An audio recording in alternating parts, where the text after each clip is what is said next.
पाठ क्रमांक 10. सोहमचा दिवस. सोहम सकाळी लवकर उठतो, दात घासतो,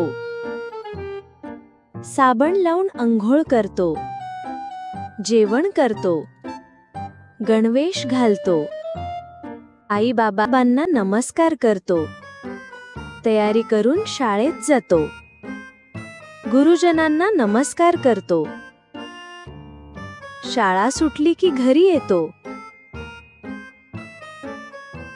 मित्रांसोबत खेळायला जातो, घरी येऊन हातपाय धुतो,